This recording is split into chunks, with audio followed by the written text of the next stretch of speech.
Let's begin in a place you may know well, the quiet space between moments, where everything on the surface seems fine, life is moving, you're doing your part.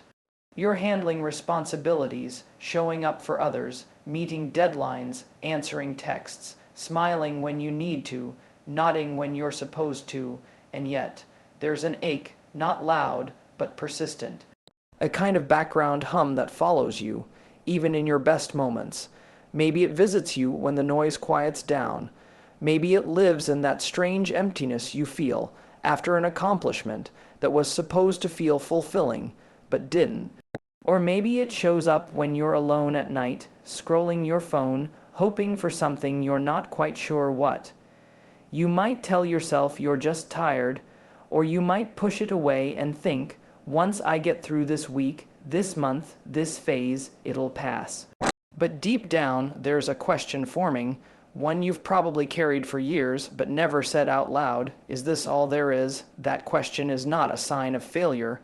It's a sign of awakening. See, most of us grow up learning to look outward for meaning. From a young age, we are taught directly or indirectly that success is measured by how the world sees us. Get the right grades, get into the right school, land the right job, find the right partner, build a life that looks the part. And when you do, you're told, then you'll feel peace. Then you'll finally be whole. But what no one tells you, or perhaps what we forget, is that a beautiful life constructed on the outside means very little if it's built on top of an inner world that's been neglected. We're taught to control our circumstances instead of understanding ourselves. We're praised for results, but rarely asked about alignment. So it's no wonder many of us spend decades tweaking the world outside us, fixing relationships, changing careers, moving cities, setting goals, downloading new apps, optimizing our time, hoping that one of those adjustments will finally give us peace. And sometimes they help for a while, until the old feeling creeps back in, quiet and familiar, the restlessness, the flatness, the sense that life is happening around us, but not quite through us. What if I told you that your outer world, the one you see and live in every day, is not nearly as fixed as it seems? What if the world you experience isn't just about what happens to you, but how you meet what happens? And what if the most powerful change you could make wasn't out there in your job, your relationship, your location, but in here, inside you? This is the beginning of a different kind of path, one that doesn't promise instant relief or easy answers, but something far more powerful, awareness. Because when you begin to focus on yourself truly, gently, not in a self-centered way, but in a self-honoring way, something subtle starts to shift. The edges of your life soften, the urgency fades. You begin to feel a strange, unfamiliar spaciousness inside you, not because your life got easier overnight, but because you are seeing it with different eyes. It's not about abandoning your goals or relationships or responsibilities. It's not about sitting in a cave, meditating your problems away. It's about remembering that your inner landscape, your thoughts, your patterns, your beliefs, your breath, your energy, all of that shapes how you experience everything else. You've probably noticed this before. Think about a day when you were exhausted, reactive, overwhelmed. A small inconvenience, a delay, a misunderstanding, a critical comment felt huge. It rattled you. It ruined your focus. Now think about a day when you were grounded. You'd rested, you were clear. Something similar might have happened, but it didn't shake you. It passed through like a breeze, barely touching your core. Same world, different you. That's the secret we're rarely told. The world outside you will always have chaos, noise, confusion, even beauty, but your relationship to it is constantly being filtered through your own internal state. Change the filter, and you begin to see things differently. Change the lens, and the landscape transforms. Change you, and the world responds in kind. And no, this isn't magic or mystical thinking. It's deeply practical. When you stop outsourcing your peace, when you stop waiting for the world to behave the way you want it to, so you can finally feel, okay, you reclaim your power. You stop being a passenger in your own life. You become the one steering, not by controlling everything around you, but by becoming aware of what's happening within you. This kind of focus isn't glamorous. It doesn't come with applause or approval. It's quiet, it's personal. It might look like setting a boundary, not out of anger, but out of love. It might look like pausing before reacting, long enough to notice what you're actually feeling. It might look like going for a walk without your phone, just to listen to your own thoughts. Or journaling through the things you've been too busy to name, or asking yourself with real gentleness, what am I avoiding? What do I need? This is the real work, not the outer hustle, but the inner return. The honest inquiry, the conscious noticing, and the beauty of it is you don't have to change everything all at once. You just have to begin, one breath, one moment, one new choice, and as you do, the world slowly, subtly starts to meet you differently. Not because you forced it, but because you've returned to yourself. And when you're grounded in your own presence, the world has a way of softening its edges. People mirror your clarity. Obstacles don't loom as large. Beauty becomes more visible. Even pain becomes something you can hold, rather than something that defines you. This is where transformation begins, not with a grand gesture, but with a shift in attention. With a simple, courageous act of turning inward and deciding that your inner peace is worth tending to. So if you feel lost or stuck or like the world around you no longer fits, maybe it's not the world that needs to change. Maybe it's time to come home to yourself, to stop running, to stop fixing, to start listening. Because when you focus on yourself truly, soulfully, you'll begin to see a world that reflects that inner change. Not all at once, but in gentle, quiet ways. A conversation that feels easier, a decision that becomes clear, a burden that lifts, a moment of joy unforced and true, and it all begins with you, right here. Right now, in the quiet space between moments, let's talk about something most people avoid not because they're unwilling, but because it's uncomfortable, quietly threatening. Something deep inside us knows it holds power, and that makes it both alluring and intimidating. It's the mirror, not the one you use to check your appearance before walking out the door. I'm talking about the mirror life holds up to you through your experiences, through your relationships, through your reactions. Especially your reactions. At first, you don't notice it. You think you're just dealing with them, that frustrating coworker, that friend who never listens, that family member who pushes your buttons. You think they're the problem. If only they would change. If only they would do things differently, say it more kindly, show up more consistently, understand you better. And that's the story we cling to for a long time.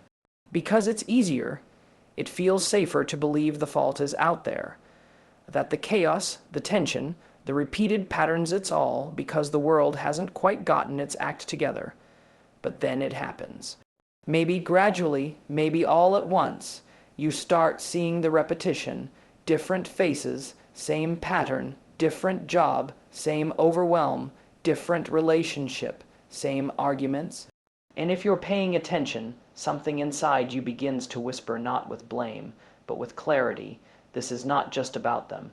That whisper can be a shock to the system, because it challenges the framework most of us were handed.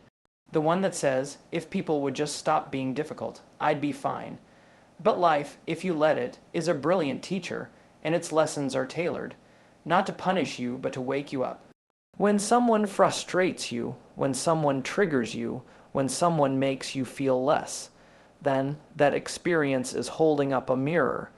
It's asking you to notice something in yourself that you've perhaps ignored, denied, or been too busy to face. This is not a call for self-blame. It's not about shame. It's about curiosity, deep, soulful curiosity about the inner stories you've been carrying. Maybe that impatience you feel with others is reflecting your own buried impatience with yourself. Maybe that lack of appreciation that cuts so deep is mirroring a part of you that's been starving for acknowledgement from you. Maybe the judgment you feel coming from others echoes the judgment you secretly direct inward every day without even realizing it. The outer experience becomes a messenger, a reflection, a prompt. This is where the real work begins, not in fixing the other person, but in asking, what is this showing me about me? And the moment you begin to ask that, everything changes.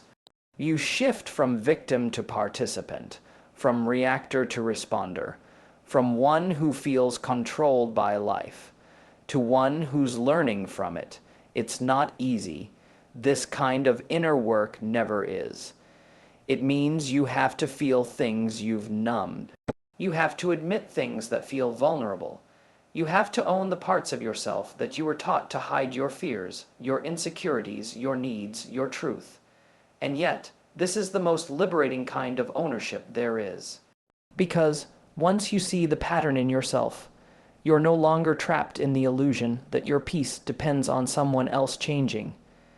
You realize you can shift something right now without waiting, without begging, without blaming. And here's the paradox. The moment you do this inner work, the people around you begin to shift too, sometimes subtly, sometimes dramatically, because people respond to your energy more than your words. They sense your boundaries without you announcing them. They feel your groundedness without you having to prove it. They experience your presence and it invites something different from them. Or, and this part is important, they don't shift. They don't change, but you are no longer destabilized by it. You no longer need them to be different for you to feel whole. You may even begin to see them with more compassion, because you're no longer entangled in the story that their behavior is about your worth. This is what it means to take your power back, gently, without force, without bravado. And it all begins with your willingness to look into the mirror life holds up, especially when it's uncomfortable. It's in the moments when you want to blame, but pause and reflect instead. It's in the conversations that provoke you, and you get curious about why they land so hard. It's in the patterns that repeat. And instead of asking, why does this keep happening to me? You begin to ask, what is this trying to teach me about how I show up, how I speak, how I protect or abandon myself? And no, this doesn't mean every problem is your fault. Life will still bring its losses, its unfairness, its randomness. Other people will still make choices that hurt, and you are absolutely allowed to feel the full range of human emotion. But there's a difference between feeling your pain and being defined by it. The mirror invites you to be honest about what you carry, without collapsing under the weight of it. You learn to say, yes, I was triggered, and here's what it touched in me. Yes, that situation hurt, and now I see how I'd been outsourcing my peace to it. Yes, I reacted, and now I understand what part of me was asking to be seen. This is deep work, lifelong work, but it's the kind of work that frees you, because once you stop waiting for everyone else to become more conscious, you realize you can bring consciousness into every situation you walk into. Once you stop hoping for people to validate your value, you begin to embody that value in how you speak to yourself, how you treat your body, how you honor your boundaries. Once you stop resenting life for not giving you what you want, you start asking yourself whether you've even been giving it to yourself. Love, respect, rest, understanding, encouragement, space to feel. These are not things you have to earn. They are things you get to give yourself once you stop waiting for permission. And as you do, something shifts. You become less reactive, more responsive, less guarded, more discerning, less scattered, more centered. You stop being a reflection of the world's chaos, and you begin to reflect back your own calm. That's when people around you begin to notice something different. They may not have the language for it, but they'll feel it. They'll sense the stillness in you, the clarity, the quiet power, and the irony is that power came not from controlling anyone else, but from being willing to look into the mirror, to see yourself fully, not to judge, but to understand, not to fix, but to witness, and in that witnessing, to finally begin the gentle, lifelong return to your own truth.